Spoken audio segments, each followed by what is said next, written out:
पिथौरागढ़ जिले के रहने वाले अंक ज्योतिषी पंकज कलखुड़िया देश भर में उत्तराखंड का नाम रोशन कर रहे हैं। पंकज अंक ज्योतिषी और वास्तुविद हैं। पंकज की कई भविष्यवाणियां सच साबित हुई हैं। पिथौरागढ़ जिले के निवासी पंकज कलखुड़िया ने फाइनेंस में एमबीए किया है। अंक ज्योतिष में रुचि होने के कारण पिछले 6 साल से पंकज इस क्षेत्र में शोध कर रहे हैं। पंकज कलखुड़िया ने देश दुनिया में घटित अनेक घटनाओं पर भी भविष्यवाणी की है, जो सही साबित हुई है। ये भविष्यवाणियां आप पंकज के YouTube पेज पंकज कलखुड़िया पर जाकर देख सकते हैं। पंकज ने उत्तराखंड के पूर्व मुख्यमंत्री त्रिवेंद्र सिंह रावत की कुर्सी जाने की भविष्यवाणी 9 अक्टूबर 2020 को ही कर दी थी।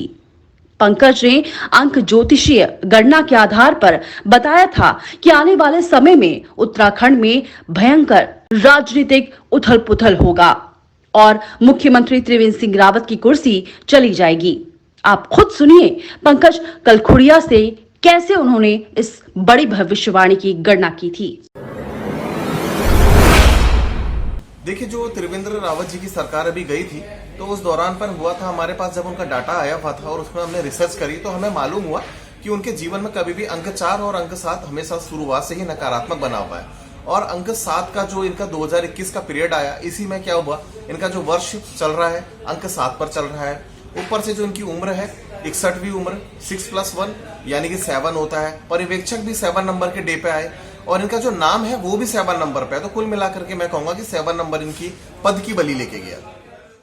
उत्तराखंड के वर्तमान मुख्यमंत्री तीरथ सिंह रावत को पंकज ने बेबाक और निर्णय लेने वाला शख्स बताया है। सुनिए मुख्यमंत्री तीरथ सिंह रावत के बारे में अंक शास्त्री पंकज कलखुड़िया की भविष्यवाणी। कहना चाहता हूँ कि तीरथ सिंह रावत जी जो है, इनके जो स्टार बने हुए हैं 9 और 6 का कॉम्बिनेशन इनके संग जुड़ा हुआ है। ऐसा इंसान कभी भी डिसीजन लेने के बारे में सोचता नहीं, ज्यादा बेबाक इनके डिसीजंस होते हैं और काफी मैं कहूँगा अनइमोशनल इंसान, अगर अपने फैसलों के ऊपर को देखा जाए तो। अगर जनरल लाइफ में तो ऐसा इंसान इमोशनल होता ही है। साथ ही में शुक्र का कॉम्बिनेशन, जो कि कभी भी किसी चीज को सुंदरता और किसी काम को पूरा करने की हिम्मत, इच्छा जरूर रखते हैं। सैक्रिफाइस वाला नंबर 5 इनके संग बहुत अच्छी तरीके से जुड़ा हुआ है। मैं कहूंगा कि 2022 तक का फेस इनका बना रहेगा। उसके बाद वाले एलिमेंट के लिए गोचरों का अध्ययन करना पड़ेगा। पंकज कलखुड़िया ने बंगाल चुनाव पर भी भविष्यवाणी की है और कहा है कि वहां किसी भी पार्टी को बहुमत नहीं मिलेगा, लेकिन ममता बनर्जी जोड़ तोड़ करके फिर से सरकार बनाने में कामयाब हो जाएंगी। बंगाल के बारे में बताएंगे कि जो अभी वहां पर को ममता बनर्जी की डिटेल है 5 जनवरी 1995 का जो कॉम्बिनेशन, उनमें 5 और 8 का। ऐसा इंसान कभी भी क्या रहता है, सामदाम दंड भेद की राजनीति करता है। और साथ ही में देखिए पर्सनल ईयर उनका कहीं ना कहीं चंद्रमा नीच पे चल रहा है, तो संगठन का जो अंक बना हुआ है वो कमजोर हुआ है। इस वजह से उनके संगठन यानी कि जो टीएमसी पार्टी है, वहां उनकी सरकार में जो लोग हैं कंटिन्यूटी पे हट रहे हैं उनकी टीम से। पर साथ में जो अभी फाइनल सिंगल लाइन प्रिडिक्शन बनेगी, उनके जो है बहुमत के आंकड़े से वो दूर हो जाएंगी। पर साथ ही में भारतीय जनता पार्टी जो है वो भी बहुमत के आंकड़े से दूर रहेगी। पिछले साल जब चुनाव हुए थे उस समय से इनकी पोजीशन बीजेपी की बहुत अच्छी रहेगी, पर बहुमत का आंकड़ा प्राप्त करने में दोनों नाकाम हो रहे हैं। तो मतलब सरकार किसकी बन रही है वहाँ, क्या कहेंगे? ऐसे में जब गठबंधन लेने की जब स्थिति बनेगी तो ममता जी को इसका फायदा जाता है।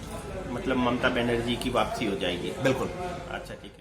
पंकज बताते हैं कि उन्हें किसी भी बड़ी भविष्यवाणी को करने में 2 से 3 दिन का समय लगता है।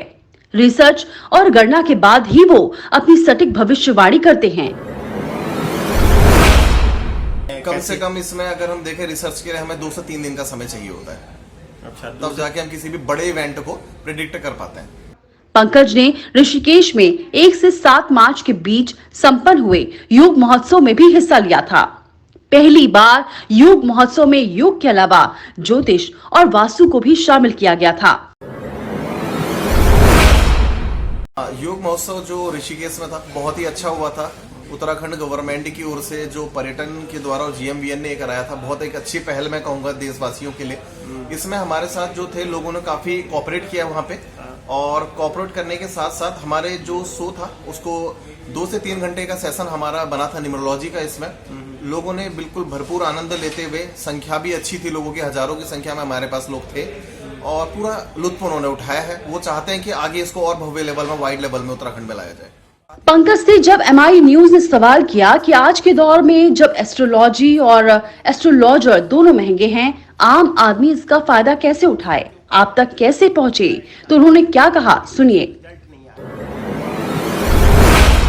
तो बहुत सुंदर सा सवाल मैं कहूंगा कि एक कहेंगे कि बीच में कहीं ना कहीं फ्री हिट वाली बॉल आ गई है, तो मैं आपको बताना चाहता हूँ। देखो, एस्ट्रोलॉजी हमेशा से बहुत ही ज्यादा मैं कहूंगा कि कॉस्टली रही है विद्या के अनुसार। हालांकि हर तरीके के एस्ट्रोलॉजर अवेलेबल है, पर साथ ही में क्या होता है, बहुत से लोग अपने यूट्यूब सेशन में, जैसे मैं खुद की भी बात करूं तो कुछ फ्री टाइम भी देते हैं लोगों के लिए। उस समय चाहे तो हम जैसे लोगों से किसी से भी कनेक्ट हो सकते हैं, उस सेशन में फ्री ऑफ कॉस्ट रहता है। और साथ ही में उपाय वाली बात है। अब होता क्या है, कई लोग सपोज दैट किसी ने गुरु को सही करना है, तो गुरु को सही करने के लिए कई लोग पुखराज सजेस्ट कर देते हैं, वो 50,000 से 1 लाख रुपए के भी आते हैं अच्छे। पर अगर उसी की जगह हम अगर कोई नॉर्मल सा जड़ पहन लें, या फिर बोले केले की जो जड़ होती है उसको अगर हम अपने कहीं शरीर के हिस्से में बांध दें, तो वो भी वही काम करती है। तो समझने की बात है कि आप कौन सा उपाय लेना किस प्रकार से प्रेफर करते हैं। अंक ज्योतिष एक विद्या है, पर सबकी प्रेडिक्शन अलग अलग क्यों होती है? जब इस बारे में हमने पंकज कलखुड़िया से सवाल किया तो उन्होंने इसका जवाब कुछ यूं दिया। देखिए, जैसे कि मैं कहूंगा कि हमारी मेडिकल भी होते हैं। मेडिकल में क्या है, एलोपैथी है, होम्योपैथी है, आयुर्वेदिक है। इसी प्रकार से जो एस्ट्रोलॉजी है उसमें भी आपका बर्थ चार्ट देखने की भी प्रोसेस होती है, साथ ही में आपका न्यूमरोलॉजी भी है और हस्तशास्त्र है। बहुत तरीके की इसमें पद्धतियां हैं। होता क्या है, कभी भी लोगों को जो उपाय नहीं मिल पाते, उपायों का भरपूर फायदा नहीं ले पाते हैं, क्योंकि उन्हें ये नहीं पता होता कि दिन विशेष से किसी भी उपाय को शुरू किया जाता है। और कभी भी उपाय है या किसी मंत्र को सिद्ध करना है तो हमारे पूर्णिमा है, अमावस्या है, ऐसे डे से अगर इस चीज की शुरुआत करी जाए तो उनको फायदा निश्चित तौर पे मिलता है। पंकज से जब हमने सवाल किया कि कई लोग कहते हैं कि ज्योतिष के कहने के अनुसार हमने उपाय किए पर हमें अभी तक कोई रिजल्ट नहीं मिला, तब उन्होंने क्या कहा, सुनिए। तो सकारात्मक रिजल्ट्स नहीं आ रहे, मैं उनको बताऊंगा कि स्पेशल कभी भी ऐसे लोग शनिवार के दिन से उपाय शुरू करें और साथ ही में उस दिन हनुमान जी के चरणों में 9 के लिए उनको रखें, उसके बाद ही उस उपाय को शुरुआत करें। अगर आप भी अंक शास्त्री और वास्तुविद पंकज कलखुड़िया से ज्योतिष या वास्तु के बारे में कुछ भी राय लेना चाहते हैं तो उनकी यूट्यूब पेज और फेसबुक पेज पंकज कलखुड़िया से जुड़कर उनसे संपर्क कर सकते हैं। हमारे चैनल है यूट्यूब या फिर जितने भी सोशल साइट्स पे है, यहाँ पर को पंकज कलखुड़िया नाम से मैं अवेलेबल हूँ हर जगह पर, जो कि नीचे ब्लिंक हो रहा है और साथ ही में हमारा नंबर भी नीचे दिया गया है, इधर पर को आप हमसे संपर्क कर सकते हैं।